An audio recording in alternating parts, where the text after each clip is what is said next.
Hello बच्चों, तो आज हम लोग आ गए हैं क्लास 9th की चैप्टर को लेके, जिस चैप्टर का नाम है crop improvement in food resources. और इस चैप्टर में हम लोग ने लेक्चर 1 हम लोग देखा था। आज हम लोग लेक्चर 2 देखेंगे और इस लेक्चर में हम लोग इरिगेशन से टॉपिक को स्टार्ट करेंगे। तो इससे पहले का जो भी लेक्चर्स था हम लोग ने फर्स्ट पार्ट में हम लोग ने देखा था और उसको हम लोग ने बनाने का समझने का कोशिश किया था। तो वीडियोज़ के लास्ट तक बने रहिएगा और इस वीडियोज़ में हम लोग जितने भी टॉपिक्स जो बचे हुए हैं उनको हम लोग कवर अप करेंगे और वीडियोस क्लास में कुछ इंपॉर्टेंट चीज़ हम आप लोग को बताएंगे। तो चलिए लेक्चर को स्टार्ट करते हैं। और सबसे पहले हम लोग देखते हैं कि इरिगेशन ऑफ क्रॉप्स का मतलब क्या है। देखिए, नाम से पता चल रहा है इरिगेशन ऑफ क्रॉप्स। कह रहा है supplying of process of supplying water to crops growing in a field by means of canal, reservoir, wells and tube wells ETC is known as irrigation. कहता है वैसा प्रोसेस जिसके द्वारा हम क्रॉप्स को वाटर प्रोवाइड कराते हैं, वो या तो कैनाल से हो सकता है, रिजर्वियर से हो सकता है, ट्यूबवेल से हो सकता है। इसी को हम लोग क्या बोलते हैं? इसी को बोलते हैं हम लोग इरीगेशन। तो चीज़ों को याद रखिएगा। अब कह रहा है it helps the development of crops. आखिर इरीगेशन करने से फ़ायदा क्या होता है? तो ये क्रॉप्स के डेवलपमेंट में क्या करता है? हेल्प करता है, मदद करता है bye dissolving the essentials nutrients of the soil which are then observed by plant through the roots of hair।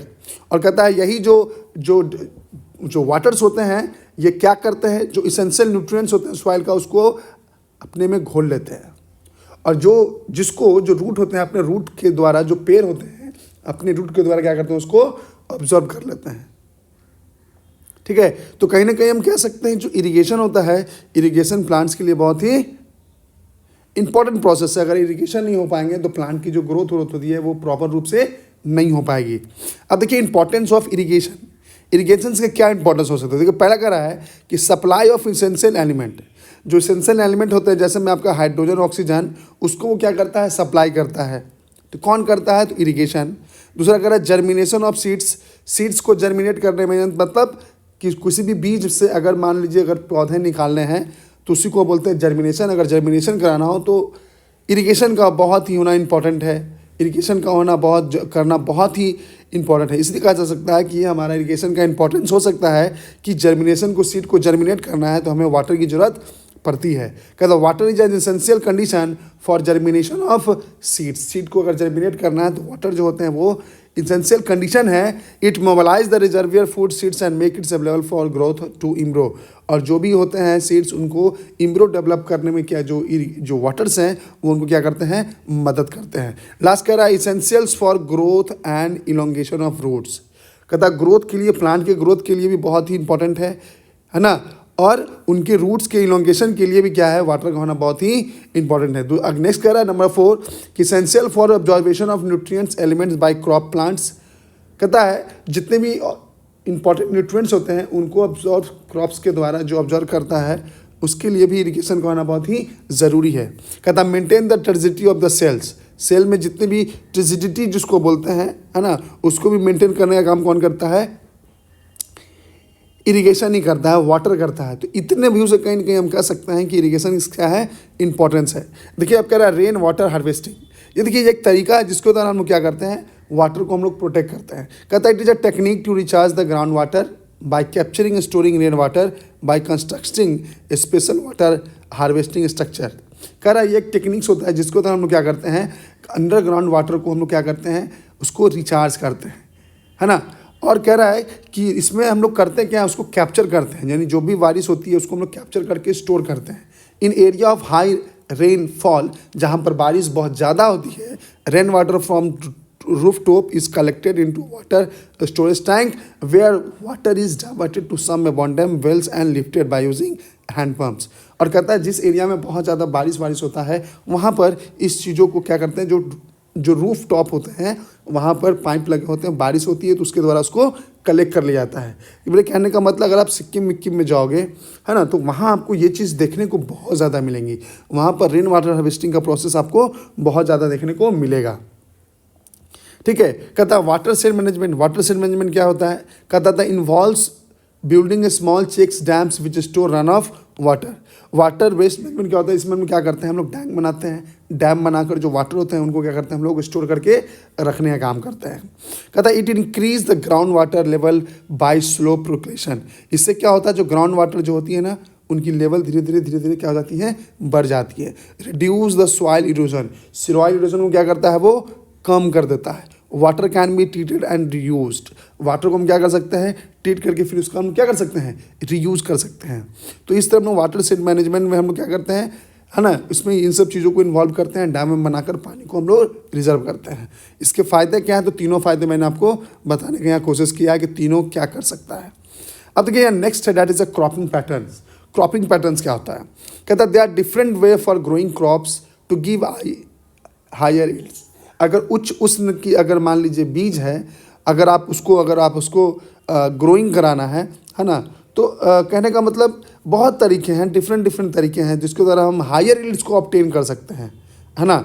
जिसमें पहला है जिसको बोलते हैं मिक्स क्रॉपिंग, दूसरा इंटर क्रॉपिंग और तीसरा है आपका क्रॉप रोटेशन। जो तीनों के द्वारा हम लोग क्या कर सकते हैं, क्रॉपिंग पैटर्न करेंगे। कहता है मिक्स क्रॉपिंग। मिक्स क्रॉपिंग क्या होता है, कहता है the process of growing two or more different crops together in a same field is called mixed or multiple cropping. कहता है वैसा प्रोसेस जिसमें दो या दो से अधिक क्रॉप्स को एक ही फील्ड में अगर ग्रो कराया जाता है तो उसको हम लोग मिक्स्ड क्रॉपिंग या मल्टीपल क्रॉपिंग बोलते हैं।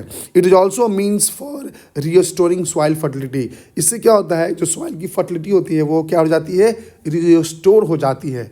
As a product and waste materials from one crops, है ना, helps the growth of other crops and vice versa. इससे क्या होता है कि एक जो क्रॉप्स होता है दूसरे क्रॉप्स के लिए लाभदायक हो जाती है ना। अगर मान लीजिए एक क्रॉप का जो वेस्ट होगा दूसरे क्रॉप्स के लिए ग्रोथ के लिए फायदेमंद हो जाती है। तो इसलिए कहा जाता है जो आपके मिक्स्ड क्रॉपिंग होते हैं, मिक्स्ड क्रॉपिंग बहुत ही इंपॉर्टेंट हो जाता है। नेक्स्ट कह रहा है advantage of mix cropping. Mix cropping के क्या एडवांटेज है, कह रहा है saving of time and labour, है ना, टाइम और लेबर दोनों को सेव करता है। Avoid depletion in the soil nutrients, soil में जो न्यूट्रिएंट्स होते हैं जो डिप्लेट होते हैं उनको भी क्या करता है, ये उनको भी उनसे भी बचाता है। No risk of crop failure, crop failure नहीं होते हैं। नेक्स्ट कह रहा है मिनिमाइजिंग पेस्ट डैमेज, जो पेस्ट जो कीड़ा मकोड़ा होता है इनको भी डैमेज होने से क्या करता है, बचाता है। ठीक है, तो कहीं ना कहीं चलिए, तो इसके बाद जो टॉपिक है that is inter cropping. Inter cropping क्या होता है इसको थोड़ा हम लोग समझ कैसा, तो याद रखिएगा डिफिनिट पैटर्न में अगर हम ग्रो कराते हैं तो उसको हम लोग क्या बोलते हैं, उसको हम लोग बोलते हैं इंटर क्रॉपिंग। जैसे कहने का मतलब कैसा, तो याद रखिएगा डिफिनिट पैटर्न में अगर हम ग्रो कराते हैं तो उसको हम लोग क्या बोलते हैं, उसको हम लोग बोलते हैं इंटर क्रॉपिंग। जैसे कहने का मतलब इससे पहले मिक्स क्रॉपिंग था, तो मिक्स क्रॉपिंग में कभी भी ये चीज़ हमने नहीं बोला कि वहाँ पे डिफिनिट पैटर्न हो, तो हमने कहा था कि एक या एक से अधिक प्लांट को ग्रो कराते हैं। लेकिन जब उनको हम लोग डिफिनिट पैटर्न में हम लोग बनाने लगेंगे तो चीज़ों को याद रखिएगा क्या हो जाता है। तो मेरे कहने का मतलब है कि जब दो या दो से अधिक क्रॉप्स को जब हम एक ही दो या दो से अधिक क्रॉप्स को अगर हम लोग एक साथ अगर एक फील्ड में अगर हम ग्रो कराते हैं, ठीक है, तो हम कह सकते हैं कि ये जो होता है आपका few crops of crop pattern with a few rows of a second crop, few crops of crop pattern with a few rows of a second crops, that is a soybean plus मेज। अगर मान लीजिए कुछ raw है, जैसे just मान लीजिए अगर कुछ, जैसे अभी मान लीजिए सोयाबीन है, फिर आगे चल के इसमें मेज उगाए जा रहे हैं एक पैटर्न में अगर हैं, तो उसको हम लोग क्या बोलते हैं, उसको याद रखिएगा हम लोग क्या बोलते हैं, इंटर क्रॉपिंग। ठीक है, तो जब किसी वन क्रॉप्स को अल्टरनेट अगर एक क्रॉप्स उगाए जाते हो, है ना, तो उसको हम लोग क्या बोलते हैं, इंटर क्रॉपिंग्स। वो भी बट याद रखिएगा यहाँ चीज़ें याद रखने वाली क्या है, एक डिफिनिट पैटर्न में होता। अब इसके बाद आगे कह रहा है कि advantage of inter cropping. Inter cropping के क्या एडवांटेज है, कह रहा है इंश्योरेंस अगेंस्ट क्रॉप फेल्योर। इससे ये होता है कि क्रॉप्स की फेल्योर नहीं होती है अंडर रेनफीड कंडीशन। अगर रेनफीड कंडीशन अगर हो तब भी क्रॉप जो होते हैं वो फेल्योर नहीं होते हैं। Higher productivity per unit area, per unit area में अगर आपकी प्रोडक्टिविटी की बात करो तो वो भी क्या होती है, बहुत ही ज़्यादा होती हैं। Inter cropping system utilize resources efficiently. Inter cropping system से क्या होता है, जो रिसोर्स होती हैं उनका इफिशेंटली रूप से उनका जो प्लांट्स होते हैं वो क्या कर सकते हैं, उसका इस्तेमाल कर पाते हैं। नेक्स्ट कह रहा है प्रिवेंट पेस्ट एंड डिजीजेस। ये पेस्ट से बचाता है, डिजीजेस बोले तो बीमारी से बचाता है। फ्रॉम स्प्रेडिंग मतलब from all plant belonging one crops to in a field. अगर मान लीजिए पेस्ट होते हैं, जो डिजीजेस होते हैं, उनको फैलने से भी क्या करता है, बचाता है। इसको हम क्या बोलते हैं, advantage of inter cropping. Last कह रहा है both crops can give better return. इनसे ये होता है जो दोनों क्रॉप्स होते हैं दोनों अच्छे खासे रिटर्न देते हैं। इसी को हम लोग बोलते हैं एडवांटेज ऑफ इंटर क्रॉपिंग। तो इंटर क्रॉपिंग के ये फ़ायदे हैं, इसको बाबू लोग याद रखिएगा, एग्जाम की व्यू से बहुत ही इंपॉर्टेंट है। कह रहा क्रॉप रोटेशन क्या होता है, कहता है this is a process of growing different crops alternately or a pre plan succession in the same field. कहता है कि वैसा प्रोसेस जिसमें हम लोग डिफरेंट क्रॉप्स को अल्टरनेटली, मतलब एक बार अगर एक क्रॉप्स को उगा रहे हैं तो अगले बार फिर किसी और क्रॉप्स को उगाएंगे। प्री प्लान के तहत अगर सेम फील्ड में अगर उगाते हैं तो उसको हम बोलते हैं crop rotation. In crop rotation leguminous crops like pulses, beans, groundnut, clover etc are sow in between the season of cereal crops like maize, wheat, rice, mustard plant etc। अब क्या होता है कि जो लिग्मिनस होते हैं ना, लिग्मिनस जो क्रॉप रोटेशन में हम लोग कोशिश करते हैं कि दो क्रॉप्स के बीच में लिग्मिनस क्रॉप्स को हम लगाएं। तो लिग्मिनस क्रॉप्स क्या होते हैं, जैसे में दलहन फसल जिसको बोलते हैं, जिसमें आपके दाल हो सकते हैं, ग्राउंडनट हो सकते हैं, बीन हो सकते हैं, है ना। इन लोग को लगाते हैं 200 सीजन के बीच में, ताकि उनकी जो सॉइल है ना, उसकी जो क्षमता हम बोल सकते हैं वो बरकरार रहती है। नेक्स्ट करें advantage of crop rotation. Crop rotation का एडवांटेज क्या है, तो याद रखिएगा जो क्रॉप रोटेशन के एडवांटेज, जैसे हम लोगों ने जितने भी और भी पढ़ा था उनकी तुलना में अगर बात करें तो इनके भी बहुत ज़्यादा फायदेमंद होते हैं। कैसे समझते हैं, कहता है क्रॉप्स रोटेशन जो होते हैं वो इम्प्रूव करते हैं किसको, क्रॉप रोटेशन जो होते हैं वो इम्प्रूव करते हैं किसको, fertility. Crop rotation improve the fertility of soil. जो सॉइल की जो फर्टिलिटी होती है ना, उसको भी इम्प्रूव करते हैं कौन, क्रॉप रोटेशन से। तो क्रॉप रोटेशन से याद रखिएगा सॉइल की जो फर्टिलिटी होती है वो इम्प्रूव कर जाती है। उसके बाद अगर हम बात करें, इट हेल्प्स नाइट्रोजीनियस फर्टिलाइजर। ये नाइट्रोजीनियस फर्टिलाइजर होते हैं उनको सेव करता है, बचाता है। क्यों, क्योंकि अगर लिग्मिनस प्लांट रहेंगे तो प्लांट को फिर कहने का मतलब नाइट्रोजन जो होती है खाद, उनकी ज़रूरत नहीं पड़ती है। ठीक है, नेक्स्ट देखिए, कह रहा it helps in paste and wheat control. ये पेस्ट और वीट को कंट्रोल करने में भी आपको क्या करता है, मदद करता है। उसके बाद कह रहा it regulates the use of plant nutrients from the soil. ये रेगुलेट करता है जो भी प्लांट न्यूट्रिएंट्स सॉइल में होते हैं ना, उसके उपयोग में क्या करता है, मदद करता है। कौन, क्रॉप रोटेशन। कहता है 2 और 3 crops can grow in a year. इससे एक फ़ायदा ये होता है कि एक साथ आप 2 या 3 फसल आप एक साल में उगा सकते हैं, which means a good harvest. जिसका मतलब है कि जो कटनी होती है वो बहुत लास्ट में बहुत ही अच्छा होता है। The chemical nature of the soil does not change.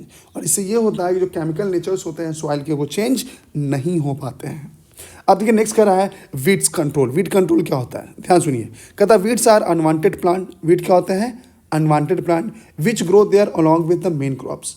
जो मेन क्रॉप्स के साथ जो अनवांटेड प्लांट ग्रो कर जाते हैं उन्हीं को हम लोग क्या बोलते हैं, weeds. Some common weeds are, कुछ वीड्स के नाम है, दैट में अमारंथस है ना, चिलोपोडियम है, उसके बाद परथेनियम है, जिसमें ना कैरेट और कांग्रेस ग्रास जिसको बोलते हैं, वाइल्ड ओट्स है। तो ये सब आपके कुछ अनवांटेड वीड्स हैं, है ना, उस वीड्स के बारे में आपको बताया जा रहा है। अब देखिए यहाँ पे लिखा जा रहा है वीडिंग। वीडिंग क्या है, कहता है unwanted plant which grow along cultivated crops in a field called as weeds. जो अनवांटेड क्रॉप्स जो ग्रो कर जाते हैं ना, उसको हम लोग अनवांटेड प्लांट जिसको बोलते हैं, उसको हम लोग क्या बोलते हैं, उसको हम लोग बोलते हैं वीड्स। तो कहता है उसी का जो प्रोसेस होता है रिमूवल का, removal of the process unwanted plants as weeding. तो कह सकते हैं कि जो अनवांटेड जो प्लांट्स होते हैं उनको जो रिमूव करने का जो प्रोसेस होता है वो क्या कहलाता है, वीडिंग कहलाता है। कहता है मेथड ऑफ वीडिंग। वीडिंग के भी क्या मेथड्स हो सकते हैं। कहता है weeding is either done by hand by pulling the weeds or by using the various agriculture implement. कहता है 2 तरह से आप कर सकते हैं, या तो आप हाथ से कर सकते हैं, या तो आप बहुत सारे एग्रीकल्चर इंस्ट्रूमेंट हैं उनसे द्वारा कर सकते हैं। इसमें कह रहा है पहला केमिकल मेथड है। This method involves the destruction of weed by spraying chemicals called weedicides. अब इसमें क्या होता है ना कि हम केमिकल जैसे में वेजिसाइड्स का यूज करते हैं, स्प्रे होता है जिसको आप क्रॉप्स में जहाँ उगाते हैं उसमें इसको डाल दिया जाता है। इससे ये होता है कि जो भी आपके अनवांटेड प्लांट्स होते हैं वो डेड कर जाते हैं। इससे फ़ायदा ये होता है कि आपके क्रॉप बचे रह जाते हैं, जो अनवांटेड प्लांट्स होते हैं वो उनकी डेथ हो जाती है। कहता फॉर एग्जांपल मैं बोल रहा है 2,4-D। 2,4-D डाइक्लोरोफेनॉक्सी एसिटिक, ये सब क्या है, ये नाम है किसका, विरिसाइड्स का। MCPA 2-मिथाइल 4-क्लोरोफेनॉक्सी एसिटिक एसिड, ये सब क्या है आपके केमिकल्स आपके हैं जिससे हम लोग विरिसाइड्स को क्या करते हैं, मारते हैं। अब कह रहा है बायोलॉजिकल मैथड। बायोलॉजिकल मैथड क्या है, कहता है in this method some appropriate insects or organism are directly introduce to the crops. इसमें क्या होता है, कुछ ऐसे इंसेक्ट्स होते हैं जो ऑर्गेनिज्म होते हैं जिनको डायरेक्टली क्रॉप्स के साथ इंट्रोड्यूस करा जा दिया है। इससे क्या होता है, जो हार्मफुल होते हैं, जो भी वीड्स, उनको वो खा जाते हैं। These insects or organism causes selectively destruction of weeds plant without harming the main crop. मैंने जैसा बताया कि ये जो इंसेक्ट्स होते हैं या ऑर्गेनिज्म होते हैं, ये प्लांट को छोड़ के, क्रॉप्स को छोड़ के जो अनवांटेड प्लांट होते हैं उनको क्या कर देते हैं, खा जाते हैं। तो इससे क्या होता है, जो मेन क्रॉप होता है उसको वो हार्म नहीं पहुंचाते हैं। फॉर एग्जांपल की बात करेंगे, that is the cochineal insects are use for detecting the ओपुटिनिया वीड्स, है ना, याद रखिएगा कौन सा, कॉकनियल इंसेक्ट जो होते हैं ओपुटिनिया वीड्स को क्या करते हैं, खा जाते हैं। तो कहीं ना कहीं इस तरह से भी हम लोग क्या कर सकते हैं, चीज़ों को, जो वीड्स है उसको हम लोग कंट्रोल कर सकते हैं। अब देखिए इसके बाद कह रहा है कि factor affecting damage of food material, वो कौन से फैक्टर है जो फूड मटेरियल को डैमेज करता है। तो इसके दो तरह के फैक्टर हो सकते हैं, पहला दैट इज बायोटिक और दूसरा अबायोटिक। तो जिसको हम लोग बोलते हैं नॉन लिविंग, जिसको हम लोग बोलते हैं अबायोटिक फैक्टर। जो नॉन लिविंग होता है उसको क्या बोलते हैं हम लोग, अबायोटिक फैक्टर। कहता है various abiotic factor which causes damage the store food material. जो अबायोटिक फैक्टर होते हैं वो फूड मटेरियल को डैमेज करते हैं। तो वो कौन कौन से हो सकते हैं, तो जैसे में temperature, moisture, humidity, material of the container. कहने का मतलब अगर टेम्परेचर बहुत ज़्यादा हो जाएगा तो भी दिक्कत है, टेम्परेचर कम जाए तो भी फूड को क्या करेगा, नुकसान पहुंचाएगा। मॉइस्चर आ जाएगी, नमी आ जाती है तो देखते हैं आप क्रॉप्स जो होते हैं फूड मटेरियल वो सड़ जाते हैं। ह्यूमिडिटी भी रहेगी तो वो सड़ जाएगा। मटेरियल अगर मान लीजिए कंटेनर आपका पैक नहीं है, अगर कंटेनर सही नहीं है तो भी क्रॉप्स ख़राब हो जाते हैं। तो ये नन जितने भी चीज़ें मैंने आपको बताया ये क्या है, अबायोटिक फैक्टर। अगर बायोटिक फैक्टर की बात करें तो इसमें आपके रोडेंट्स, चूहा तुआ हो गया, बर्ड एनिमल्स हो गए, इंसेक्ट, माइक्रो ऑर्गेनिज्म और एंजाइम, ये तीन चीज़ ऐसे हैं जो बायोटिक फैक्टर हैं जो क्रॉप्स को क्या करते हैं, क्रॉप्स को प्रभावित करते हैं। ठीक है। अब कह रहा है the characteristics of good storage structure. अब कौन कौन से कैरेक्टरिस्टिक्स हो सकते हैं ताकि हम फूड को अच्छे तरह से, जो स्ट्रक्चर्स होते हैं ना स्टोरेज का, जो फूड स्टोर करते हैं उनके लिए क्या होनी चाहिए, उनकी क्या कैरेक्टरिस्टिक्स है। तो देखिए कह रहा है कि good structure storage not only storage food grains but also reduce it's loss. Storage का मतलब बस स्टोर करना नहीं है, ताकि उनके लॉस को भी बचाना होता है। The essential feature of a good storage structures are, कौन कौन से हो सकते हैं, तो देखिए आपको बताया जा रहा है।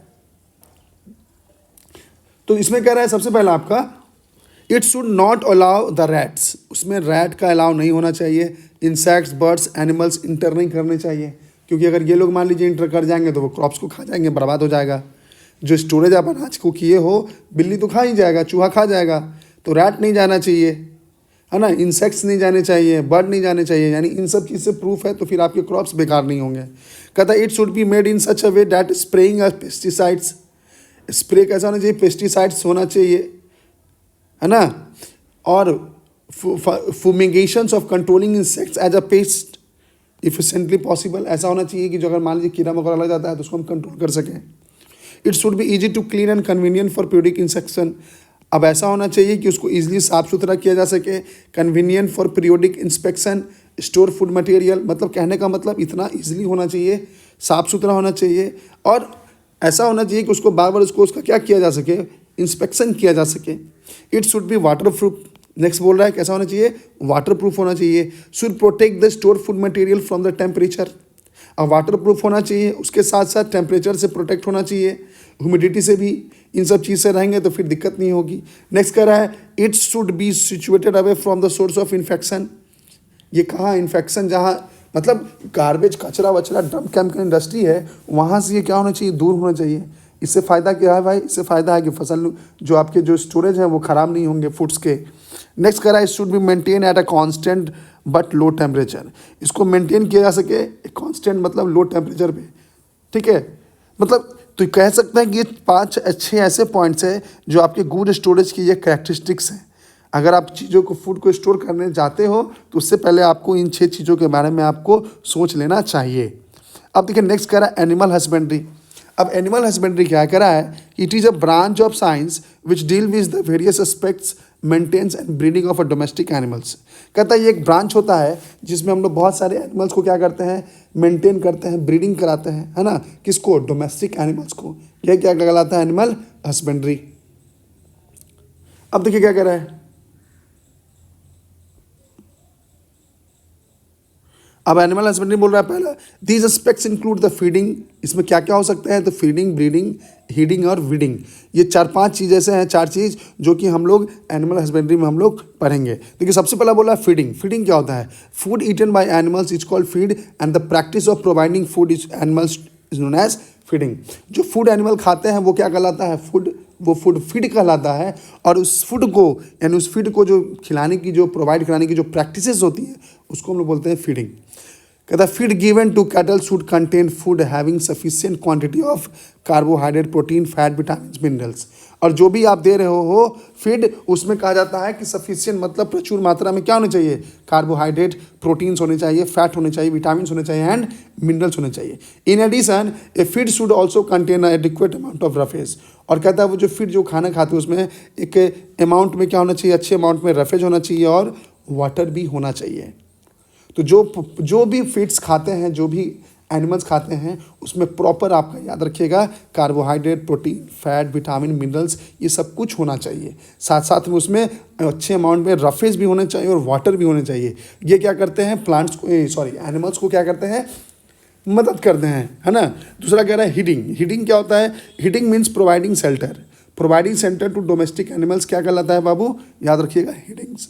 हीडिंग्स मतलब providing shelter. Domestic animals requires a proper shelter which protect them from heat, cold, rain, है ना, predators and disease causing microorganism।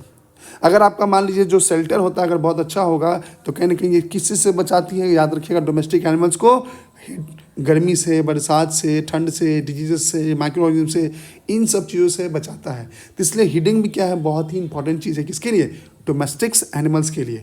It also reduce the discomfort of animal and increase their productivity.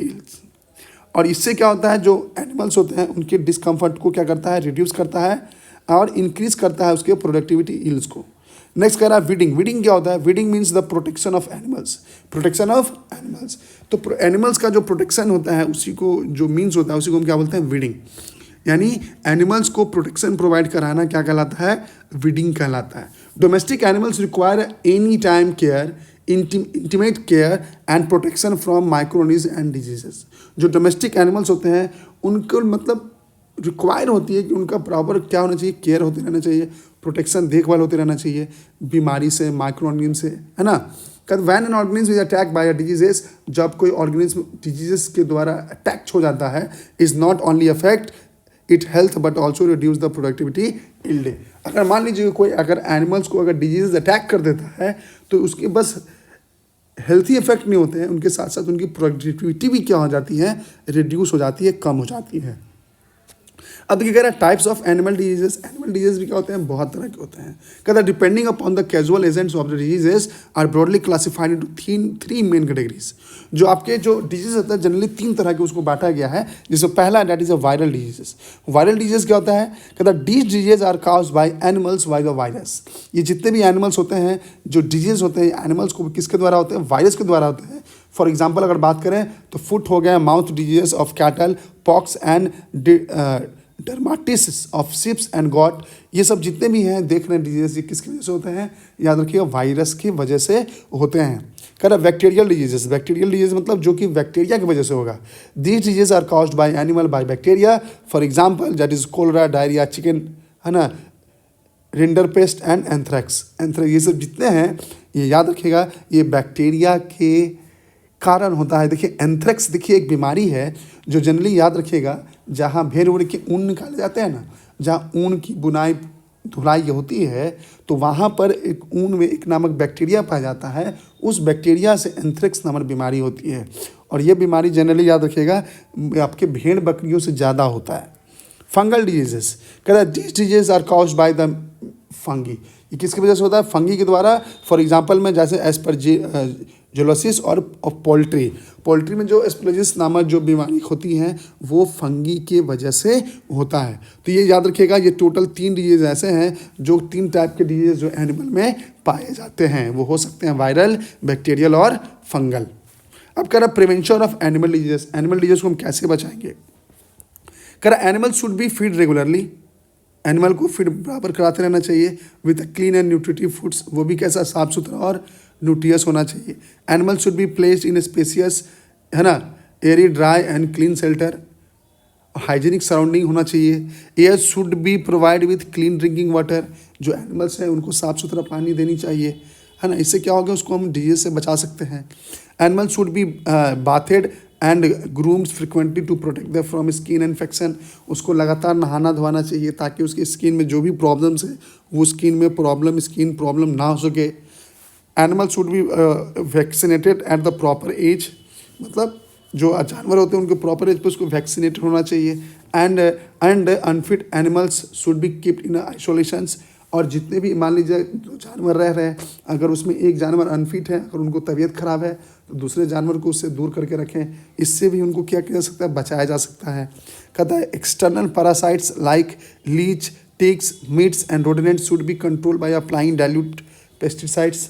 अगर मान लीजिए जो आपका जोंक वोक होता है ना, जिसको क्या बोलते हैं उसको, एक बड़ा मतलब मक्खी टाइप का होता है, खटमल तो जान ही रहे हैं आप, दिमक टाइप का होता है ना, एक इसको चमकी बोलते हैं हम लोग की भाषा में। उस सब चीज़ों से अगर आपको बचाना है तो आप लगातार उस पर डाइल्यूट पेस्टिसाइड्स का भी यूज़ कर सकते हैं। लास्ट कह रहा है animal should be treated gently and not fighted at all, है ना। अब बहुत प्यार, मतलब कह सकते हैं कि बहुत अच्छी तरह से उनको क्या करना चाहिए? उनको ट्रीट करना चाहिए ताकि उनको नुकसान ना हो सके। तो इस तरह से हम लोग क्या कर सकते हैं कि एनिमल डिजीज जो होते हैं उनसे हम लोग उसको प्रिवेंट कर सकते हैं, बचा सकते हैं। देखिए नेक्स्ट कह रहा है कि significance of animal husbandry. Animal husbandry के सिग्निफिकेंस क्या है, उनके महत्व क्या है? तो कहता है animal husbandry farming of a cattle, sheeps, poultry, fish and undertaken. They help in. इससे फ़ायदा ये होता है कि इंक्रीज इन मिल्क प्रोडक्शन। इससे क्या होगा? उनकी मिल्क प्रोडक्शन बढ़ जाएगी। Increase egg production, increase meat production, increase fish production, improving quality of products, producing honey, waste, wax through the keeping. कहता है कि अगर आप मान लीजिए अगर करते हैं तो एनिमल हस्बेंड्री के 5-6 फ़ायदे हैं, जिसमें आप लोग अच्छे मिल्क पा सकते हैं, अंडे पा सकते हैं, मीट पा सकते हैं, फिश का प्रोडक्शन कर सकते हैं, अच्छे क्वालिटी प्रोडक्ट कर सकते हैं, है ना, दूध है उसकी क्वालिटी को इम्प्रूव कर सकते हैं, आप हनी का प्रोडक्शन कर सकते हैं। तो ये सब क्या है? बहुत ही इंपॉर्टेंट है, जो सिग्निफिकेंस है किसके? एनिमल हस्बेंड्री के। अब देखिए कह रहा है हाई यील्ड ब्रीड ऑफ काव। जो काव होते हैं उसके हाई यील्ड ब्रीड भी होते हैं। In India there about 32 indigenous broad. कहता है भारत में 32 ऐसे ब्रीड हैं गाय के जो कि हाई यील्ड होते हैं, बहुत ज़्यादा दूध देते हैं, है ना। They yield good quality of milk. The high yield milk yielding breeds of cow develop through the cross breeding. किसके द्वारा? क्रॉस ब्रीडिंग के द्वारा उसको डेवलप किया। ऐसे में करण स्विस याद रखिएगा, फ्रेसन साहिवाल। ये साहिवाल जो होता है ना, बहुत नामी गाय होता है, एक बार में 20-20 लीटर दूध देता है, जो कि बहुत कॉस्टली आता है। उसके बाद करण फाइरस जर्सी गाय, जो आपके गांव मोहल्ले में मिल जाएगा, हॉस्टेलिन फ्रेंसन इटीसी। ये सब क्या है? ये सब जो है आपके हाई यील्ड काऊ हैं जो बहुत ज़्यादा दूध देते हैं।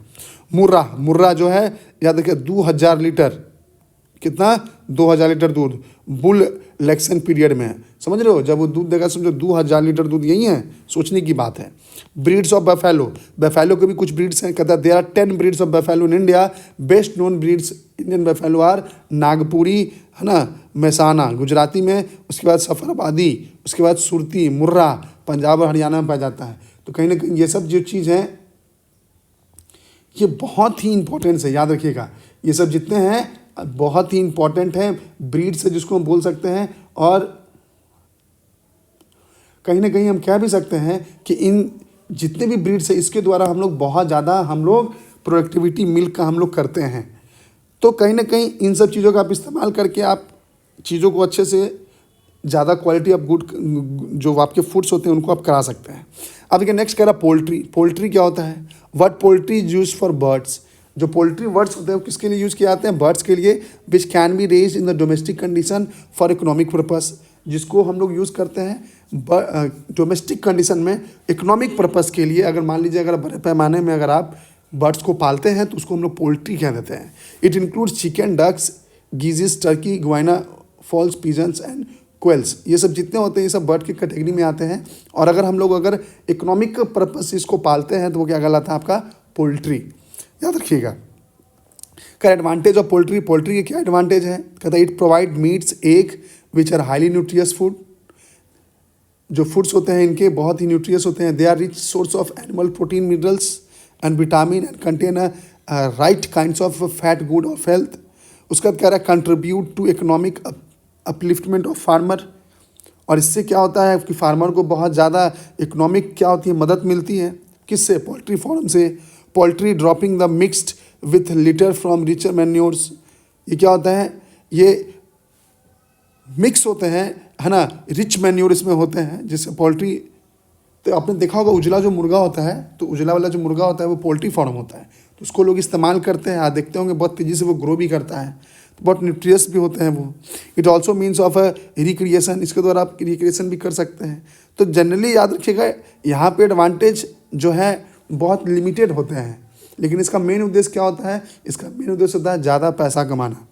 ये कह रहा है फिश एज फूड, जो फिश होते हैं हम उनको एज अ फूड के तरह भी यूज़ करते हैं। कहता है fish from an important constituents of human diet. हमारी अगर बात करें तो हमारे डाइट में फिश जो होते हैं वो एक इंपॉर्टेंट कंस्टिट्यूएंट्स हैं। Our country has a long coast line and many fresh water bodies. और हमारे कंट्री का अगर बात करोगे तो बहुत सारी एरियाज ऐसी हैं जो कि वाटर बॉडी से सटा हुआ है। और ये चीज़ें समझने की चीज़ें हैं। जितने भी चेन्नई वन्नई का जो एरिया है वो समुद्र से सटा है। आप देखोगे यहाँ बहुत ज़्यादा फिशरी होते हैं। It has vast resources of marine as well as fresh water fishes. बहुत ज़्यादा रिसोर्सेज है मारीन का, याद रखिएगा। Fish is a valuable sources of food rich in protein. और फिश एक ऐसा रिसोर्स है जिसमें बहुत ज़्यादा प्रोटीन पाया जाता है। Fish protein are easily digestible. ये जो होते हैं बहुत ईजिली डाइजेस्टेबल होते हैं, इनको हम ईजिली पचा सकते हैं। In addition fish has the following use for us. और फिश का हम लोग यूज़ कर सकते हैं फ्लोइंग केस में। जैसे मैं पहला जिसको बोलते हैं medical use, fish liver oil. Fish liver oil जो होता है, cold liver oil is important source of vitamin A and D, है ना। जो फिश का जो ऑयल होता है उसको मेडिसिनल यूज में कर सकते हैं क्योंकि उसमें ए और डी विटामिन बहुत ज़्यादा पाया जाता है। दूसरा बोल रहा है इंडस्ट्रियल यूज, जैसे body oils of some fishes like herring and sardines are use for manufacture of edible oil and margarine. कहता है कुछ ऐसे भी मछली जिनके जो स्किन के जो ऑयल होते हैं जिसका हम लोग यूज़ करते हैं एडिबल ऑयल, मतलब खाने के लिए। अब नेक्स्ट कह रहा है एग्रीकल्चर यूज़। जैसे कह रहा है they are use as organic manure in the field. अगर मैन्योर अगर बनाना हो, खाद वाद बनाना हो, तो वहाँ पे भी हम लोग इसका यूज़ करते हैं। उससे कह रहा है फीड फ्रॉम फार्म एनिमल्स, है ना। Dry feeds are use to provide the protein from farm animals. जो सूखे हुए मछलियाँ होती हैं उनका फीस हम लोग किस करते हैं, फार्म एनिमल्स में भी यूज़ करते हैं। बहुत प्रोटीन पाया जाता है तो उसमें भी हम लोग वहाँ पे भी इसका यूज़ कर लेते हैं। एडेसिव क्या होता है? कहता है skin and bones of a fish are use to make the high quality of glues and adhesives. और जो कहता है कि जो उसकी स्किन और बोन्स होते हैं उससे हम लोग क्या करते हैं, ग्लूज भी बनाते हैं। तो कहीं ना कहीं इतनी सारी चीज़ें हैं जो फिश होते हैं उनका चीज़ हम इतने जगह करते हैं और इस वजह से जो फिश होते हैं वो हमारे लिए इम्पॉर्टेंट हो जाते हैं। लेकिन ज़्यादातर हम याद रखिएगा हमारे इंडिया में खाने वाने को लेकर बहुत ज़्यादा इसका इम्पॉर्टेंस है। कह रहा है फिशरीज मतलब मछली। कहता है fishery is a business of occupation of catching fish. इसमें क्या होता है, हम लोग फिश को पकड़ते हैं। There are two way of obtaining fish. Fish को पकड़ने का दो तरीका है। पहला होता है कैप्चरिंग फिश, है ना। Capture fish is the type of fishing in which fish is caught by directly from there natural resources. इसमें क्या करते हैं हम लोग, सोर्स से डायरेक्टली जो फिश होते हैं उनको हम लोग पकड़ने का काम करते हैं। The source can be either sea water और रिफ्रेश वाटर। और ये जो हो सकते हैं या तो आपके सोर्स जो हो सकते हैं या तो फ्रेश वाटर होंगे या तो आपके सी वाटर हो सकते हैं। और वहाँ से हम लोग क्या करते हैं, मछली को पकड़ते हैं। और दूसरा होता है बेटा जिसको बोलते हैं कल्चर फिशरी। कहता है इसमें क्या होता है, type of fishery in which fish is cultivated in artificial water bodies is called breeding pounds. अब यहाँ क्या करते हैं हम लोग, छोटे से तालाब में मछली को पालते हैं, फिशरी को पालते हैं, कल्टिवेट करते हैं, तो वो क्या कहलाता है, कल्चर फिशरी कहलाता है। अब देखिए नेक्स्ट कह रहा है पॉलीकल्चर। पॉलीकल्चर क्या होता है, it is a novel method of fishing farming in which many species of fish are cultured together in a pond or water bodies। और पॉलीकल्चर में क्या होता है कि एक छोटे से पॉन्ड में हम लोग बहुत तरह के मछली को एक ही साथ पालते हैं, ग्रो करते हैं। It is also called a polyculture है। इसको हम लोग पॉलीकल्चर बोलते हैं। अगर एडवांटेज ऑफ पॉलीकल्चर की बात करें तो ensure the full utilization of natural food in the body without competitive each other. और दूसरा क्या है, increase the height from the ponds. तो ये दो चीज़ की अगर नज़र से देखा जाए तो पॉलीकल्चर जो होते हैं हमारे बहुत इंपॉर्टेंट हो जाते हैं। तो यहाँ से एडवांटेज तो नहीं, लेकिन इतना जरूरी याद रखिएगा कि पॉलीकल्चर होता क्या है, पॉलीकल्चर कहते किसको है। अब करा main crop in pisciculture, the main operation in pisciculture fish cultures involve the following operations. क्या क्या होता है, that is a collection, transport and sowing of fish seeds, tending the hatchlings, nursing the fry, rearing the fingerlings, production of table size fish, harvesting the fish grow and table size। मतलब ये आप चाहो तो आप इसको यहाँ से चाहो तो इस टॉपिक को आप जितने टॉपिक्स दिए गए हैं इस टॉपिक को आप ड्रॉप कर सकते हो, यूजलेस है, उतना कोई इंपॉर्टेंट है नहीं। लेकिन इसके ऊपर मैंने आपको जितना बताया है ये चीज़ें आपके लिए बहुत ही इंपॉर्टेंट है, इसको आपको समझना चाहिए। आपको इसको कहीं ना कहीं अगर इतना आप कर लेते हो तो I think improvement in food resource आपके लिए इनफ है। तो चलिए आज की क्लास हम लोग यहीं पे ख़त्म करते हैं। हम लोग नेक्स्ट क्लास में हम लोग केमिस्ट्री के 4th चैप्टर जिसका नाम है एटॉमिक स्ट्रक्चर हम लोग उसको ख़त्म करेंगे। तब तक के लिए bye bye, thank you, have a nice day, take care.